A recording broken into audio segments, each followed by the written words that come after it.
You think that uniform makes you better than me? You cost me weeks of work and you're still standing here like you're untouchable. You hear me? Officer, you need to take a step back. This is a court building, not a street corner. You don't get to decide where justice... But what happened next would cost the city $8.5 million and strip a career bare in less than 72 hours. A sound so sharp, so hollow, so deliberate that it echoed across the entire State Plaza. The crack of a vintage wooden gavel hitting marble steps. Not just the sound of an object breaking. The sound of a career shattering into a million pieces. Officer Thomas Miller thought he was taking down a threat. In reality, he had just assaulted Judge Tiana Harris, the youngest and most powerful Supreme Court justice in the state's history, at her own workplace on a marble plaza in front of 12 witnesses and 3 separate cameras rolling. And the moment he realized who she was, the color drained from his face so fast it looked like he was dying from the inside out. If you believe someone standing on public property with judicial robes shouldn't be assaulted by police, like this video and subscribe. Before we continue, what city or country are you watching from? Drop it in the comments below. We want to know where this resonates. And after you finish watching, tell us, would you have revealed your identity immediately, or would you have stood your ground to expose exactly how authority behaves when it thinks the target has no power? The white marble steps of the state courthouse gleamed in golden hour light. It was 4:45 p.m. on a Wednesday afternoon in late September, the kind of afternoon that looked designed for photography. Soft shadows fell across the stone, creating natural contrast without harsh edges. The lighting was perfect for a magazine cover, and that was exactly what was happening. A professional photographer stood 20 feet down the plaza, camera clicking in rapid bursts.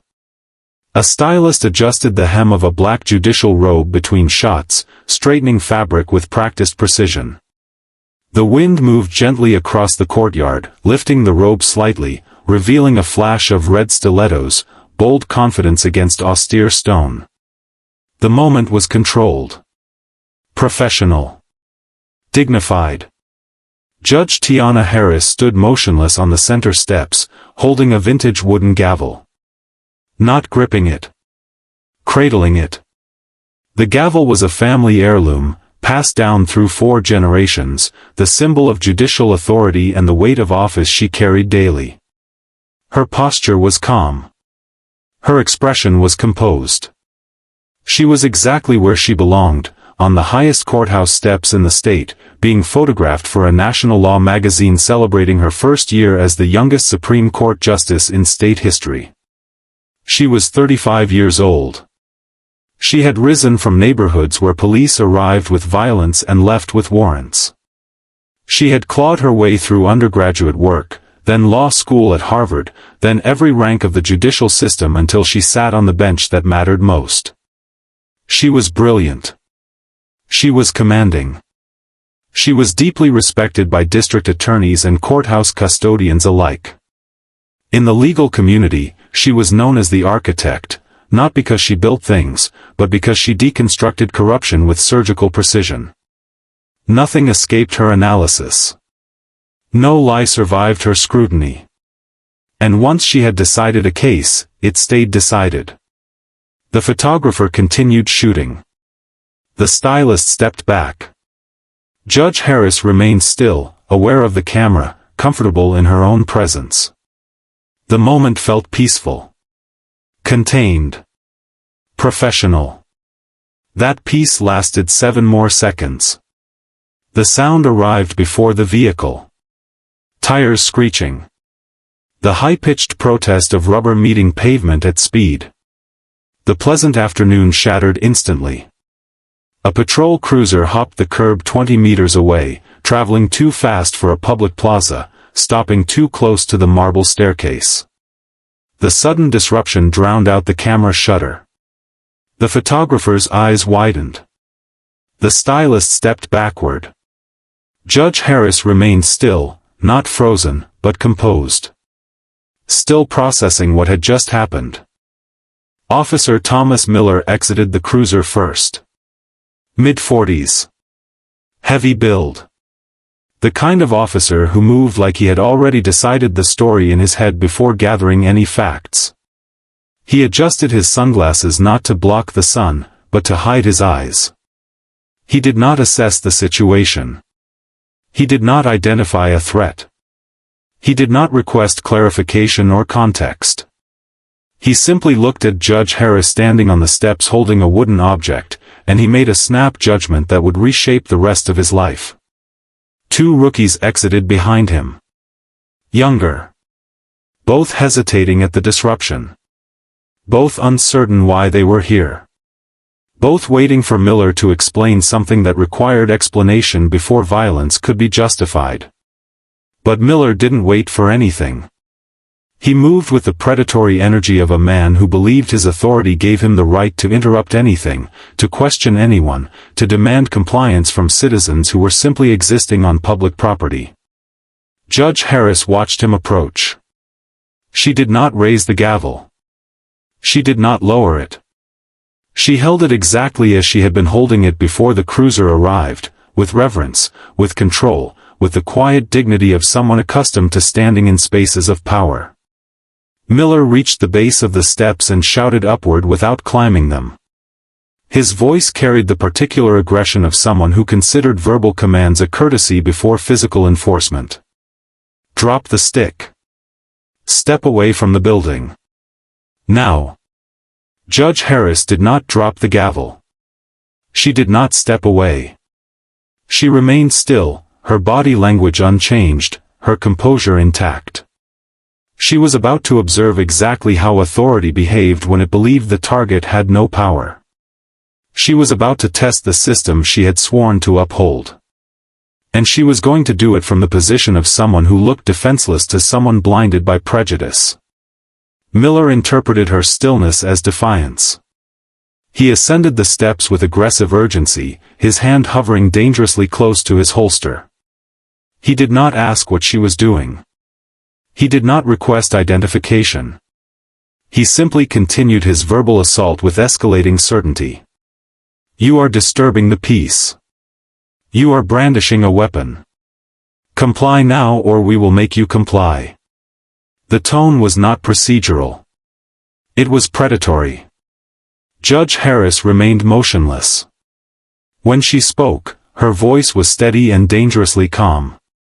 The tone of someone accustomed to authority in courtrooms where authority actually meant something. Officer Miller, I am on public property. I am holding a ceremonial object. What statute am I violating? The question was simple.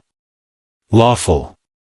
Asked by someone who knew the penal code better than Miller had ever read it. But to Miller, the question sounded like rebellion. He hated being questioned. He took another aggressive step forward, closing the distance between them, his face turning a shade of angry crimson. I'm not going to ask you again. Comply now or face arrest. The photographer continued shooting. High-resolution frames captured in rapid sequence. The camera angle had shifted to capture both Miller's aggression and Judge Harris's composed resistance. The cameraman recording video had shifted position as well, capturing angles that Bodycam footage often missed. 2 separate recording devices, both documenting what was about to happen in crystal clear quality. Neither Miller nor the rookies seemed to notice. In a single burst of motion, Miller lunged upward the final steps. He did not read her rights. He did not ask for identification. He did not give her any opportunity to reveal her position or credentials. He simply invaded her space and grabbed her wrist with unnecessary force. The movement was sudden. Violent. A physical assertion of dominance designed to break her resistance through pain and constraint. Judge Harris gasped, not out of fear, but out of the sharp shock of her arm being wrenched backward. The delicate silk of her judicial robe twisted beneath his grip. Miller's other hand snatched at the gavel. He ripped it from her grip with the casual brutality of someone taking a weapon from a criminal suspect. But the gavel was not a weapon. It was a ceremonial object. A family heirloom. a symbol of the authority he was currently violating. He wound up and hurled it downward. The gavel struck the marble steps with a hollow, sickening crack. The sound echoed across the entire plaza. The vintage wood bounced against the pavement and chipped. A visible fracture appeared along one edge. The symbol of judicial authority lay broken on the courthouse steps, evidence of the violence that had just occurred. Miller turned back to Judge Harris with his face contorted with rage. He yanked her arm behind her back, reaching for his handcuffs with his free hand. "That is evidence. You are under arrest for disorderly conduct and resisting arrest. Resist and you will force me to escalate this situation." Judge Harris struggled to keep her balance as he shoved her toward a marble column.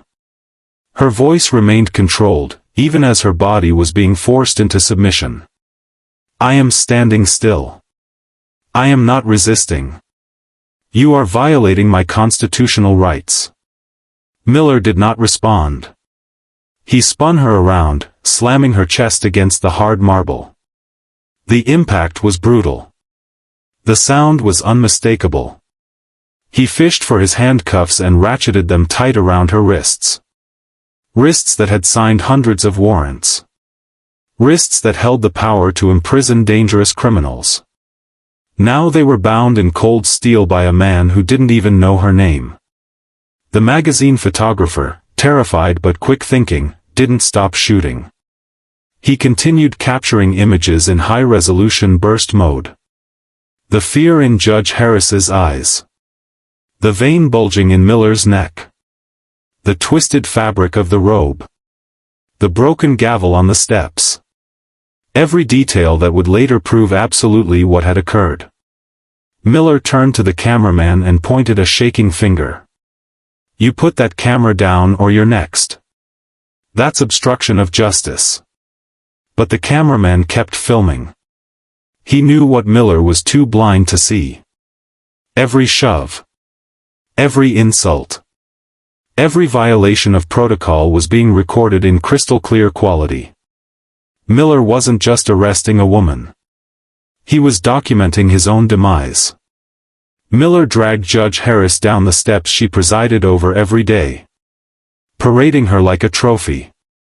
Completely unaware that he was walking straight into a legal catastrophe. The robe twisted behind her. Her wrists bound in cuffs. The broken gavel lay on the marble above them, visible evidence of the violence that had just occurred. Bystanders began pulling out phones. The plaza, which had been peaceful moments before, was now filled with the sound of recording devices activating. Witnesses. Multiple angles. Multiple perspectives. All documenting what was happening in real time. Miller seemed to believe he was winning. He seemed to believe he was doing his job. He seemed to believe he was untouchable. The heavy bronze courthouse doors at the top of the stairs groaned open. The sound was thunderous. It wasn't just a door opening. It sounded like the gates of judgment unlatching. Chief Justice Robert Holloway emerged. He was an older man, intimidating in the way that authority carved from decades of power could be. He was flanked by 2 armed federal marshals. He stopped dead in his tracks when he saw the scene below. He looked at the broken gavel on the steps. He looked at the photographer cowering near a pillar. He looked at the woman in handcuffs being marched like a criminal. And then his eyes locked onto Judge Harris. Chief Justice Holloway's voice boomed across the plaza. It wasn't a shout. It was a command that carried the weight of the entire judicial system. "What in God's name do you think you are doing?" Miller froze. He looked up, squinting against the sun. "Police business, sir. This woman is..." "That woman," Chief Justice Holloway interrupted, walking down the steps with terrifying speed, "is Justice Tiana Harris. She sits on the bench above you. She is the youngest Supreme Court justice in the history of this state. And you have just committed federal crimes on a public plaza in front of 12 witnesses. The silence that followed was louder than any siren. The color drained from Officer Miller's face so fast it looked like he was dying from the inside out. His skin turned a sickly ash gray. His mouth opened, but no words came out. Just a dry, choking sound. He looked at the woman he had just shoved. He looked at the robe he had twisted. And for the first time, he really saw her. He realized the costume was a genuine Supreme Court robe. He realized the weapon was a ceremonial gavel. He realized the suspect was his boss's boss's boss. The rookies took involuntary steps backward. Their careers had just shifted from promising to uncertain in the span of a single sentence. They had been the witnesses to something that would be reviewed, analyzed, and used as evidence against both of them for years to come. Miller's hands began to shake so violently he nearly dropped his keys. Chief Justice Holloway's voice cut through the panic. "Uncuff her. Now." Miller fumbled with the keys, his fingers slipping, sweat pouring down his forehead. He couldn't make eye contact. He looked like a child caught destroying a priceless vase as the cuffs clicked open. Judge Harris didn't rub her wrists. She didn't scream. She didn't show any emotion at all. She simply straightened her robe with the careful precision of someone reclaiming her dignity in public. She looked Miller dead in the eye. And she spoke 3 words that froze his blood. "I'll see you in court." But not as the judge. As the plaintiff. The photographer captured the exact second Miller realized his life was over. It was later published in the State Judicial Review and used in civil proceedings. It was a portrait of pure regret. The kind of expression that showed a man who had just understood that he had picked a fight with the one person who knew exactly how to take everything away from him. The broken gavel lay on the marble steps, evidence of the violence that had occurred. The plaza was silent. The cameras were still recording. And Officer Thomas Miller stood in the middle of a courthouse plaza, stripped of his authority, facing a woman who possessed the institutional power to dismantle his entire career. He had thought he was taking down a threat.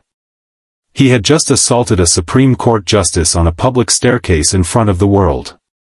And the moment he realized what he had done, everything changed. The moment Chief Justice Holloway's voice declared federal crimes on the plaza, the incident stopped being a personnel matter.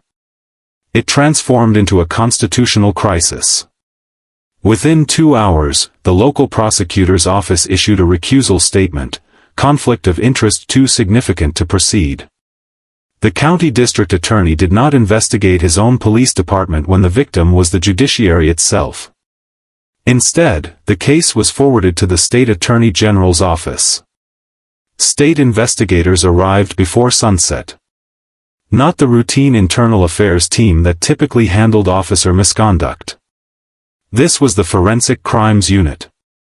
They moved with the precision of people accustomed to building cases against institutions, not individuals.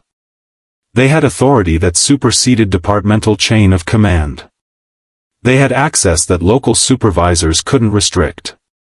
They had mandates that didn't require permission. Officer Thomas Miller's badge was pulled before he left the courthouse plaza. His service weapon was seized and logged into evidence. His entire personnel file, 22 years of documents, complaint summaries, disciplinary records, and commendations, was placed under forensic audit. The audit wasn't a review. It was a deconstruction. The 2 rookie officers were separated immediately. Removed from Miller's presence. Interviewed independently in rooms with state investigators rather than department leadership. Their testimony was recorded. Their statements were preserved. The message was clear: this wasn't internal handling. This was external accountability. State investigators gathered every data stream available. They synchronized Miller's body camera footage with the courthouse perimeter security feeds at exact timestamps.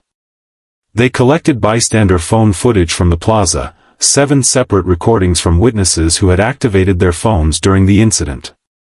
And they obtained the magazine photographer's high-resolution digital stills.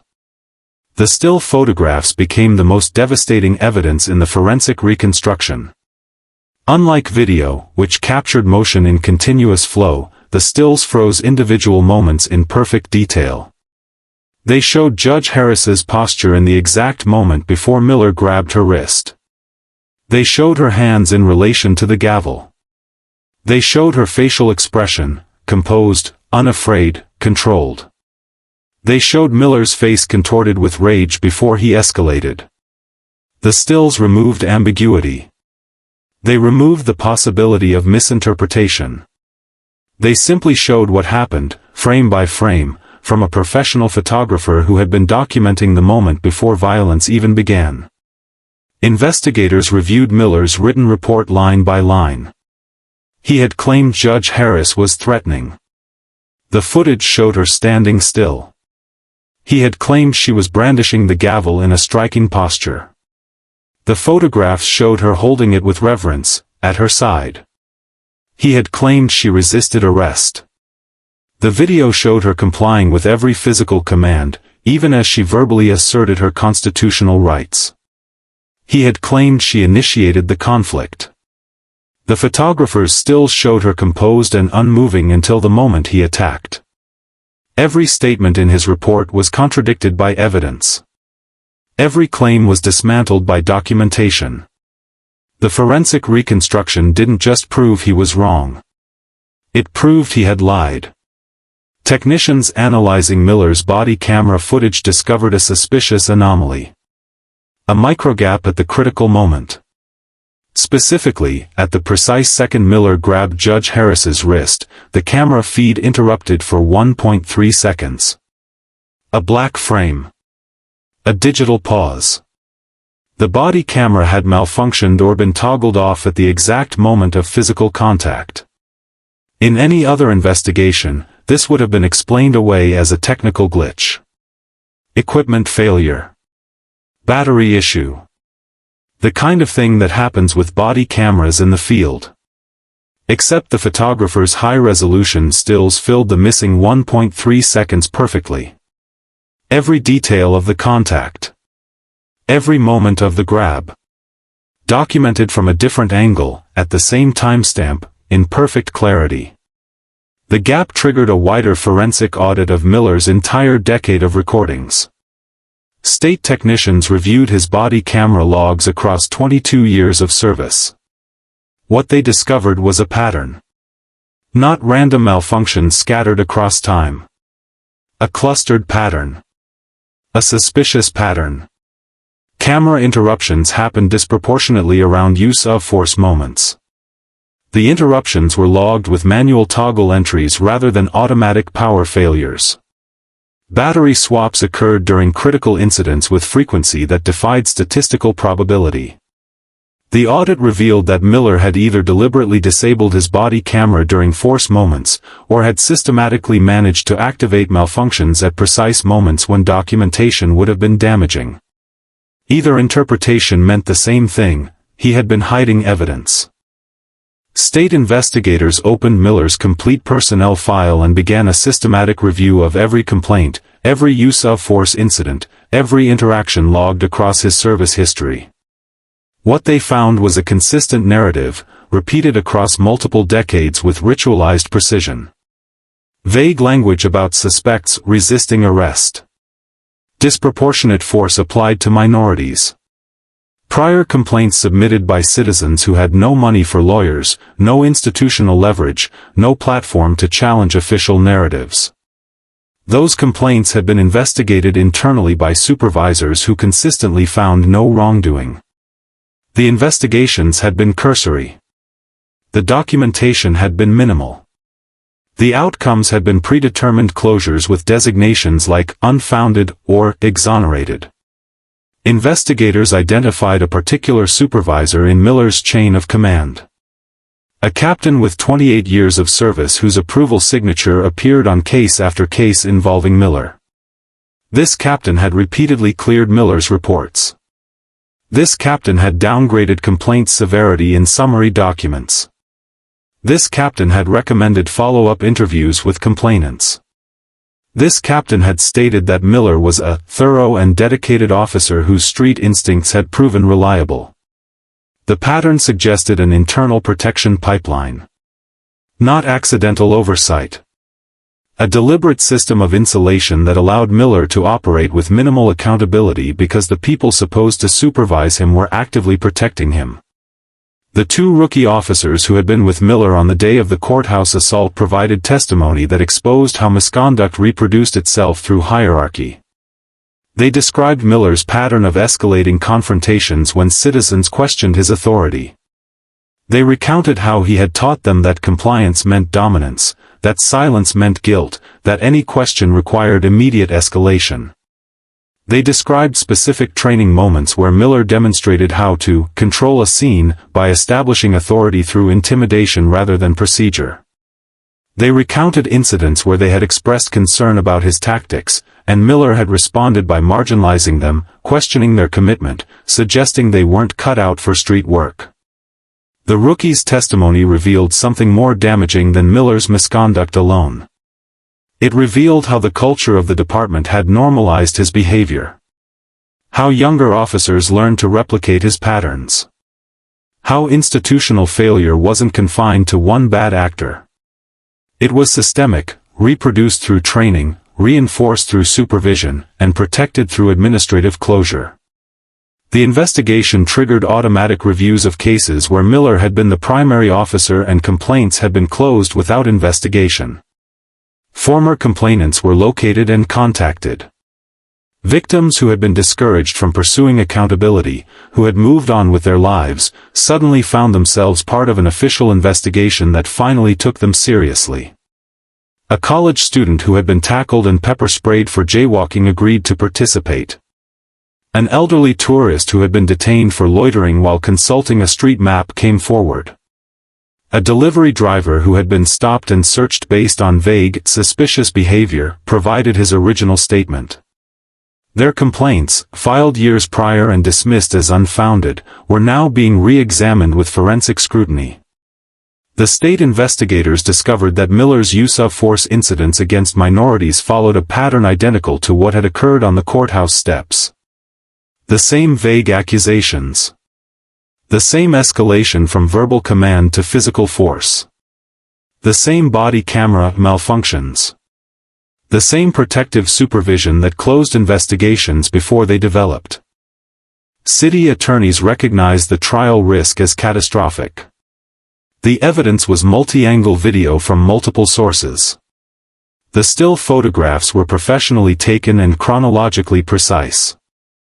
The body camera logs showed suspicious gaps and suspicious maintenance patterns. The prior complaints revealed systemic misconduct. The supervisor's pattern showed institutional protection. No jury would hesitate. No defense could be constructed that survived cross-examination. The city offered a settlement, $8.5 million in damages. The amount reflected not just compensation for Judge Harris, but punitive damages designed to hold the department accountable for allowing a culture of unchecked aggression to persist for decades. Judge Harris accepted the settlement. And then she did something that transformed the case from personal vindication into systemic reform. Judge Tiana Harris did not deposit the $8.5 million into a personal account. She did not use it to buy a house or secure her family's future. Instead, she established the Harris Legal Defense Fund for victims of wrongful arrest and police brutality. The fund was designed to provide free legal representation to low-income citizens who had been subjected to unlawful detention, excessive force, or constitutional violations by police. The fund was designed to give the people Miller had victimized, and officers like Miller victimize, the same institutional power that Judge Harris possessed. The same legal resources. The same professional representation. The same fighting chance. She had been given 8.5 million reasons for revenge. She chose to build a weapon for the vulnerable instead. Officer Thomas Miller faced criminal charges supported by forensic reconstruction. The state pursued a conviction for assault on a government official, violation of civil rights under color of authority, and filing a false police report. The evidence was overwhelming. The outcome was predetermined. The conviction came through. But the real punishment came through administrative channels. The review board invoked a rare misconduct clause that classified Miller's actions as malicious and undertaken outside the scope of his official duties. Because the misconduct was deemed outside his duties, the department could legally strip his pension. 22 years of service. Decades of contributions to his retirement account. The financial security he had believed was guaranteed. All of it erased in a single administrative finding.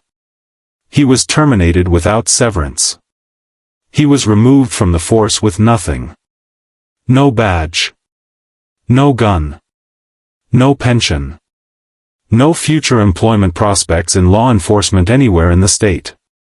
The state investigation triggered immediate reforms across the police department. New protocols required independent review of all body camera footage gaps. Any interruption during a use of force incident triggered automatic suspension pending investigation. Complaint handling procedures were transferred from internal supervision to an independent civilian panel. Use of force response protocols were rewritten to require documented justification before escalation. The courthouse steps, restored to order, now featured additional security measures and revised incident response procedures. Officers assigned to courthouse duty received new training on constitutional limits of authority. The cracked gavel, the broken heirloom that had been destroyed during the assault, was preserved in a glass case and placed in the courthouse entrance as a permanent symbol of what happens when authority operates without accountability. Justice wasn't a spectacle. It was a method.